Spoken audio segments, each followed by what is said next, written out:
This hand marks a moment in mock chunk history. It's been said those persecuted during the Molly McGuire trials are still haunting here today. Disturbing smells, voices, and sounds. Sounds like an ideal Halloween destination.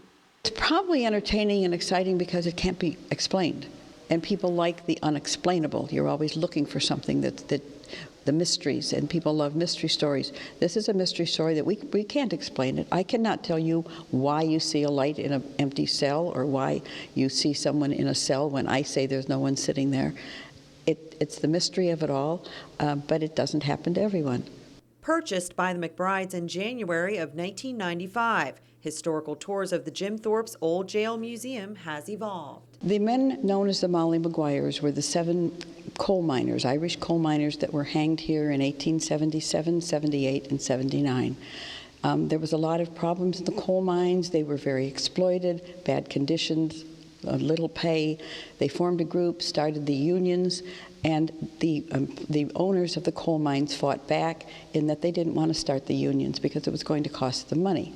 And so during this time there was violence that broke out on both sides, both from the coal owners and from the coal miners. They sent a spy, the coal company sent a spy into the area. That was Jamie McParland, who lived here for 2.5 years. He was a Pinkerton detective agent. He was here for 2.5 years, and he was giving the names of the men who were the organizers of the unions back to the coal companies. Based on his testimony, there are 20 men hanged. 7 of them were hanged here, right here in this building. 4 in 1877, 1 in 1878, and 2 in 1879.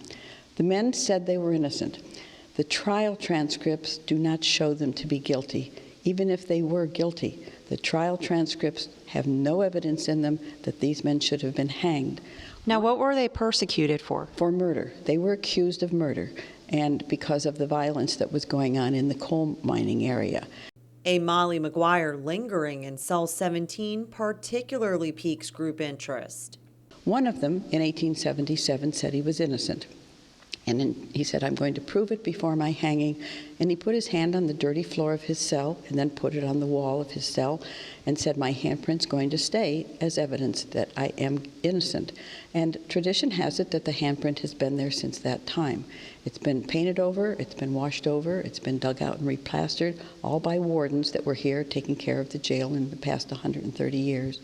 And the handprint is still there on the wall for you to see. It is reported by several people who have come through here that there is also a spirit sitting there inside that cell who watches you as you look through the doorway to look at the handprint. Here, elaborations aren't necessary. What you see is what you get.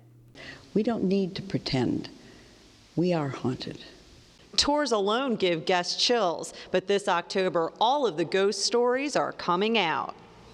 Ghost tours are specifically to tell you stories of what visitors like you have come to tell us that they felt here, or saw here, or smelled here, or were touched. And we had one very nice young reporter come in one day with her boyfriend, and he was a non-believer. I don't care about this, okay. And I said, fine, I don't care, you know, that's your choice. And as he went through on the ghost tour, he had several experiences of feeling someone standing next to him and touching him. And he came out and said, I believe and I'm leaving very fast. A person came to me and said, can I go back down to the dungeon? And we had time. We can't usually take people down, but this time this lady was very upset. And I said, sure. And I said, come on, I'll take you down. And I took her down and she said, there's no door there. She said, I was standing there, and right next to me, she said, all of a sudden there was a lighted doorway, and the door opened. She says, but there's no door there. And I said, that I can't explain. Betty Lou's collection of stories trace back over the past 15 years, many sharing one common denominator. I found the repetition, the same event happening in the same place, the same hand on the shoulder in the same place, the same shove on the back, up the same staircase, over 1 year, 2 years later, another year, 2 in 1 year, over and over, and we realized that we had something strange going on in this building. She even admitted to a few of her own experiences. I myself have seen shadows or something going past doorways when I'm the only one here in the building and I know no one else is here. I've also turned around like you do when you know someone's behind you to talk to them, only I'm the only one here. I can take all the pictures I want here in the building and I never get orbs. Other people get hundreds and hundreds of orbs. They're thought to be a manifestation of a spirit or a spirit energy in the area. How intriguing. So it seems as if, I just lost my train of thought. Does that happen a lot in here too? Paranormal experts claim this isn't uncommon. High energy currents tend to leave visitors feeling tired and a bit cloudy.